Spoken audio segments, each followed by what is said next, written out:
The first quilt I ever made was out of my son's clothes. He was about 3, and I had saved everything he'd ever worn. And it was the sweetest, or is the sweetest. We still have it, and it's one of my most favorite. Probably because it's the first, and it's out of his things, so it's all of the wonderful things. He's 22 now, and one day the quilt will be his, but for the time being, it's mine. I made it, and I put it on his bed. He had a little twin bed without a box spring, so the mattress was really close to the floor. And then I made some more. So the first quilt looked like a first quilt. It looked as good as any first quilt could ever look, but as I continued to make them, I got better, and they got better, and they looked better, and I was more proud of them. And so I changed the quilt on his bed to one of the newer, nicer, better made quilts. And he was probably 5 at the time, and he came and found me, and he said, "Mom, what happened to my quilt that was on my bed?" And I said, "Well, buddy, I made you a new one. Don't you love it?" He said, "No, Mama, I want my old quilt back. It had my roads on it." Y'all, he was using the strips between the clothes as his roads for his Hot Wheel cars. And to this day, every time I look at that quilt, that's what I think about. That quilt is so much more than the clothes that he wore. It's the clothes that he wore, the memories that he made, the places he drug it around to. He used it his entire life growing up. We used it as a blanket for picnics at the Little League games. We took it to our annual dairy festival here to sit on to watch the bands. He had it in his tent the night that he crossed over from Cub Scouts to Boy Scouts. And I'm pretty sure it was in the car with us on every vacation that we ever went on. When I first made it, I was very proudly telling a friend's mom how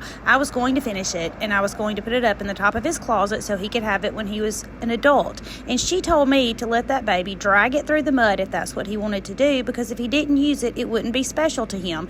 And all these years later, that is the best piece of advice I have ever received. Now this one is ready to be quilted, so off to the quilter it goes and on to its family to make all of the lifetime memories. My name is Tammy. I'm your favorite sewing teacher, and I would love for you to come sew with me.